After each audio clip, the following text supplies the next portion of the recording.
अमेरिकी जेट का मॉडल है E-4B। ये एक बोइंग 747 का स्पेशल मॉडल, नाम है नाइट वॉच। इसे एटम बॉम्ब और इलेक्ट्रोमैग्नेटिक पल्स से बचाव के लिए डिजाइन किया गया। जेट में 3 डेक हैं, जिसमें ब्रीफिंग रूम, वॉर रूम और कम्युनिकेशन रूम है। इसमें राष्ट्रपति के साथ 110 लोग सवार हो सकते हैं। यह आपात हालात में बिना तेल भरे 12 घंटे आसमान में रह सकता है। इसमें 67 सैटेलाइट डिश और एंटेना है, जिससे ग्राउंड पर कम्युनिकेशन हो सकता है। अमेरिकी राष्ट्रपति इस जेट से न्यूक्लियर कमांड कहीं से भी दे सकते हैं। राष्ट्रपति के लिए एक E-4B प्लेन हमेशा ready to take off condition में रहता है।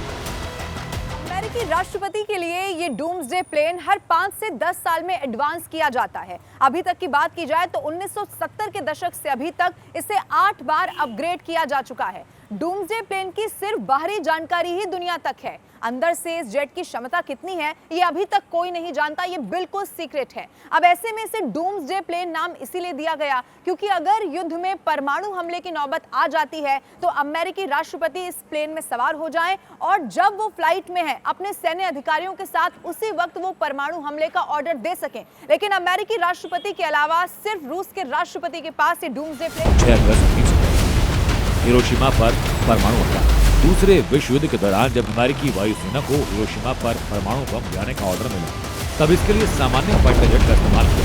इस दौरान बम जब हिरोशिमा की जमीन पर टकराया, तब विस्फोट के बाद इतनी हीट जनरेट हुई कि इसका अंदाजा विमान की पायलट को भी नहीं। कहा जाता है कि परमाणु बम की हिट और जैसे इस घटना के बाद आज के डूम्सडे प्लेन जिसे परमाणु बम की तीव्र आंच प्रभावित न कर सके। इस आइडिया पर 1970 के दशक में अमेरिका में काम। इस पर करीब 1 दशक के काम के बाद पहला डूम्सडे प्लेन बना। लेकिन ये शीत युद्ध का सबसे भयानक दौर था। रूसी एजेंसीज को जब अमेरिका के इस प्रोजेक्ट का पता चला तो उन्होंने भी अपने राष्ट्रपति के लिए डूम्सडे प्लेन बनाना शुरू किया। रूस ने अमेरिका के 5 साल बाद अपना डूम्सडे प्लेन बना लिया। रूस ने इसे IL-80 यानी इल्यूशन 80 नाम दिया, जो 1987 में पहली बार उड़ा। रूस के पास भी IL-80 मॉडल के 4 डूम्सडे प्लेन हैं। ये परमाणु विकिरण से सुरक्षित हैं, हवा में ईंधन ले सकते हैं।